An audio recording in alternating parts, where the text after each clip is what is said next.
Hey, what's going on guys, and welcome back to another episode of the FIFA 17 career mode. This is episode number 64, and today we start the episode off with the big one, the Champions League round of 16 first leg away from home in Germany, the Allianz Arena, as we take on our former striker Luciano Vietto and his Bayern Munich side. Our last game in the last episode was the win over Manchester City at the Etihad Stadium, and we are still well on course right now to win the Premier League title, as we're still so many points ahead. But in the Champions League, being joined against Carlo Ancelotti and the German Giants, it's safe to say that this is a real uncertainty as we travel to the Allianz Arena. As we take on Bayern, you'll see by their side though there is no Luciano Vietto in the first 11. He's left on the bench for this game as Dybala starts up top instead. But for us, it's our strongest first 11 as we need to prove we can do the business in Europe as well as in the Premier League as well. Can we stun Ancelotti, get a massive win here and a great advantage going into the second leg at the Riverside Stadium? Let's hope so. Come on the Borough, our biggest test of the season. Let's get the win. 15 minutes in, still waiting for the first chance of the game that could come here. Mahrez finds Alonso, back towards Matic. The Serbian finds Vidal, through towards Xabi Alonso. And Bayern take the lead with the first chance of the game. And it's the veteran Spanish midfielder that fires the Germans in front. There's been nothing going on whatsoever. And then a nice little move sees Alonso get free inside the area. And Donnarumma can't keep it out. It's pretty central to shot, I must say. And Donnarumma, I mean, he's a brilliant goalkeeper. He's had a great year. Maybe he should have done a little bit better with that one, even though there was a lot of shot power on it. Still, Alonso fires Bayern in front. That's the first chance of the game, and Bayern take the lead. And that is unbelievably annoying because there's been genuinely nothing going on. Neither side has been able to get close to the other team's goal. And they work their way inside just once, and that's all a great team like Bayern need. Just one chance and they'll take it. So that's a big blow for us. Now we've got to come from behind. It doesn't really change my mentality anyway in away games. I always look for a goal regardless, but it's frustrating to trail so early on as the goal scorer Alonso's now on the ball and finds his man Coutinho, skips around his man inside towards Dybala. This is spelling trouble here. Dybala on the ball turns, finds Matic here on the edge of the area. Fires it inside towards Mahrez. Riyad Mahrez on the ball. The former Leicester man. Cross to the centre. Mauricio doesn't deal with it. Dybala puts it in. Oh my goodness. Paulo Dybala has made it 2 for Bayern. And this is a terrible start for the Borough. Fist crossed in by Mahrez. Tried to deal with it Mauricio. I pressed circle but not quickly enough obviously. It deflected up in the air. And what a goal by Paulo Dybala. The acrobatic finish into the bottom corner.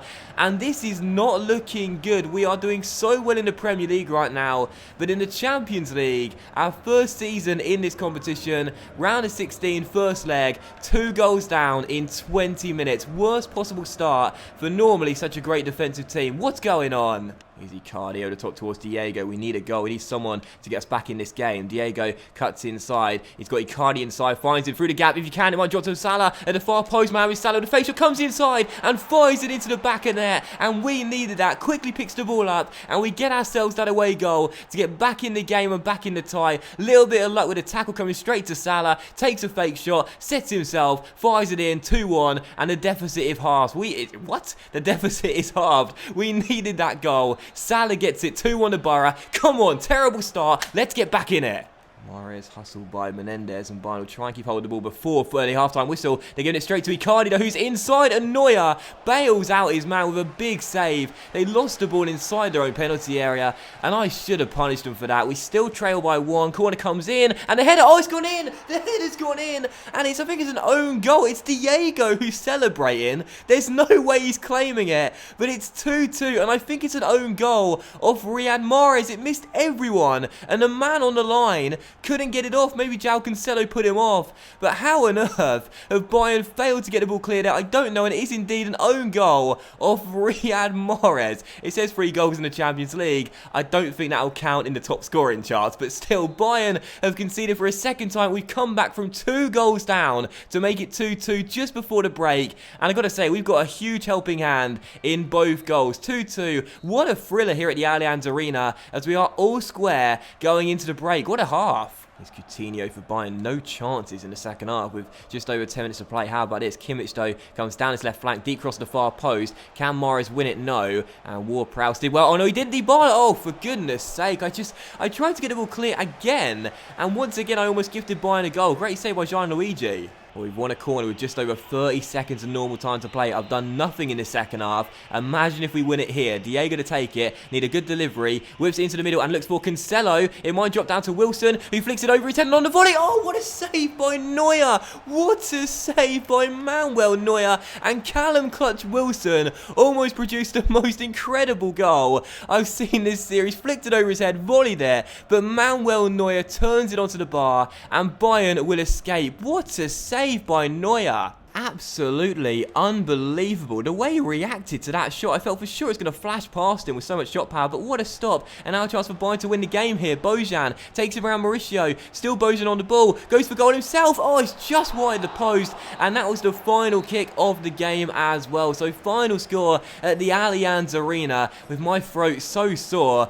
Bayern Munich 2, Middlesbrough 2, and we grab ourselves a very credible draw, and most importantly, 2 away goals as well. We were 2-0 down. We battle back to tie the game. And I've got to say, I'll take this result every day of the week. We go to Riverside Stadium knowing Bayern will need to score. Salah's celebrating, and so am I. I'll take that result every day of the week. Great show of determination to get back in it. You can see that Bayern control possession in this game, 59% of it, 87% pass accuracy as well. But I thought the game was quite balanced, to be fair, and a 2-2 draw was the right result. And I'm going to give man the match to Xabi Alonso as well. 94% passing, very controlled through the middle of the park, and scored their first goal as well. A good display by the experienced Spaniard, and what a tie that was. And it's all square going back to Riverside Stadium. So a 2-2 draw at the Allianz Arena. I certainly would have taken that going into the game, scoring those 2 crucial away goals, and you guys know I love those away goals in Europe, so delighted with that. And especially with the performance after going 2 goals down as well. We could have capitulated and shipped 3, 4, 5, 6 goals in that game, and instead we tightened up, went on the offensive, dragged ourselves back into the game, albeit through some good fortune. I must say we got quite lucky in that game, but we'll still take it regardless.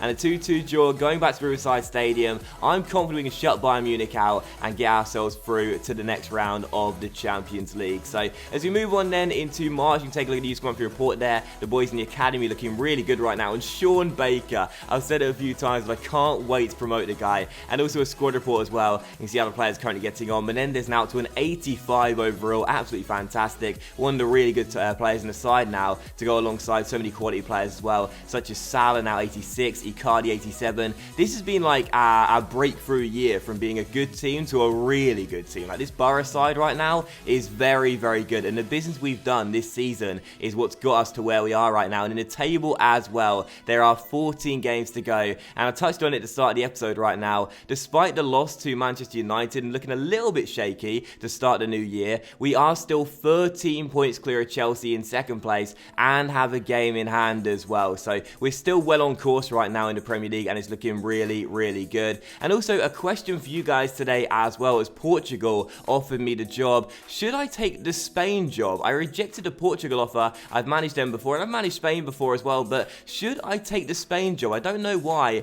I'm just contemplating it. It could be quite an interesting one. So let me know in the comment section down below. Should I take the Spain job, or should we just not manage a nation in this career mode at all? I don't mind either way. Let me know in the comment section down below though what you guys think as we go into the second game of today's episode, the second of 3 games of today's episode, away at the London Stadium to take on West Ham. There's no doubt that the visitors come here not just hoping for victory, but expecting it when you look at their away record, which is the outstanding one in this league. Not often you see those kind of stats. 7 wins in 12 games, really good. And as we come into the game against the Hammers as well, I picked a completely weakened side for the game too, as Martin Tyler and Alan Smith touched on their fantastic away record this season, and a big reason as why we're top of the table right now. I fielded a completely weakened side for this game. There was not a usual first 11 player out there. Even Donnarumma was given a rest in this game, with West Ham struggling right now, down the bottom end of the table, just above the relegation zone, out of form. And for us right now, I was thinking to myself, I can probably get away with playing a weakened side. How wrong I was, because just 21 minutes in, Lanzini would fire the Hammers in front and give the home side the lead here so early on in the first half, with really the first chance of the game. And just look at this goal. I mean, quite seriously, that was unbelievable, because you might have sat there and thought, well, that was really poor defending, and it kind of half was. There was some bad defending there, but the quick passing by West Ham was unbelievable. They just first time passed the ball between one another, cut me open like a hot knife through butter, and a simple finish past Pickford made it 1-0 to West Ham. And I've got to say as well, this was an unbelievably bad game for me because late on in the game, West Ham made it 2-0. And you're probably sitting there thinking, well, there's been no highlights in this game whatsoever other than the 2 goals we've seen for West Ham with 12 minutes to go. And the reason being is because that's genuinely all the game had in it. Thomas there came off the bench for his first appearance in the Middlesbrough shirt, and I gave the ball away stupidly. Kaleri made it 2-0, and that was it. That was how the game finished. And I said a couple episodes ago, we had probably our worst performance of the season. And I got to say, we've already gone ahead and topped it. You know, we've already gone ahead and topped it. This was absolutely terrible. I was all over the place. We've had some bad losses to start this new year off as well in 2019, and this one is added to the pile as well. MK Dons at home by 2-0. That game against United where I did nothing, where we lost 2-1 at Old Trafford, and now this game where we lost by 2-0. You probably didn't even think that game was a real game. Like, it was that bad. It was absolutely awful. I played that game, and after I finished it, I was heading back to highlights, thinking to myself, was I really that bad? Like, I was absolutely terrible, and I did nothing whatsoever. So a 2-0 loss to the Hammers, and yeah, sure, I fielded a weakened side. We had to, due to fixture congestion and all my players being out of stamina, but either way, that was absolutely embarrassing, and without question, my worst performance probably on FIFA 17 so far. It was absolutely terrible. So coming to the third and final game of today's episode here, we will take on Aston Villa, desperate to return to winning ways at the Riverside Stadium. So glad to be home as well after 4 games on the road, and 21 minutes in, how about this? Diego Menendez goes on a storming run, then hits the bar, but eventually as Villa failed to get the ball cleared fully, it came back into the area, and Mohamed Salah, who's having an absolutely fantastic debut year for us, makes it 1-0 to the Borough with a lovely acrobatic goal into the bottom corner. And I read the comments from you guys, and I know some of you have been quite disappointed with Diego this series. He's not really done as many things as some of my stars have in the past, but the reason being is quite simple, and you'll see it all in this game as well. He's the unluckiest star I've ever had. He does everything but deliver the final punch. It's absolutely ridiculous. So what a mazy run by Diego. Then he hit the bar, but Salah made up for it by making it 1-0 with a brilliant acrobatic finish. So we took the lead in this game. So delighted with that. The first time we've been leading since the City game in a game. So very happy to see that. And really we're looking so good in the first half as well. It was the polar opposite to the West Ham game. And it shows you the importance of resting your players as well. When I'm playing players that are really tired, I'm struggling to do anything. But when I'm playing fully fit side, where everyone's fighting fit, I'm able to do things like that. Totally unintentional though, I will be honest, because with 5 minutes to go, James Ward-Prowse would volley us into a 2-goal lead, but the man that deserves to plaudits wouldn't even get credited with an assist. Who was it? Diego Menendez. Of course it was. What an absolutely extraordinary assist. I think my first ever rainbow flick assist, and look at that for a lovely, lovely little goal. Ward-Prowse rolls the ball through into the area. He stops it with a fake Rabona, then a first time rainbow flick, and it comes back to James Ward-Prowse, who just gave him the ball. Diego said, here you go, mate, after my little rainbow flick, you volley it in for us and make it 2-0, and that's exactly what the former Southampton midfielder did. What a fantastic piece of trickery from Menendez, and again, it was totally unintentional, but either way, we'll still claim it, but unfortunately, Diego doesn't get to claim the assist, as it doesn't get credited to him. So, Middlesbrough 2, Aston Villa 0, a great first half from us and Diego, but unfortunately, we would surrender our clean sheet and our 2-goal cushion just before the break as well, seconds before the half-time whistle. Villa crossed the wing to the centre, and Jordan Ayew, what a goal this was. All 3 goals in this first half were fantastic, as Ayew chested the cross and then volleyed it in first time to the bottom corner to ruin Donnarumma's clean sheet. So Middlesbrough 2, Aston Villa 1. They were controlling possession, but I thought we were the far stronger side in the first half. But in the second half, Villa almost got themselves back in the game from 2-0 down to make it 2-2, just like we did against Bayern. That shot there hitting the bar, and eventually we got the ball clear. So still 2-1, but Villa not giving up. With 15 minutes to go, though, once again, Diego goes on a storming run. And again, I'll say it, like I said a few minutes ago, Diego is just the unluckiest star I've ever had. He can do everything, but put the ball in the back of the net come the end of a skill run. It's so frustrating.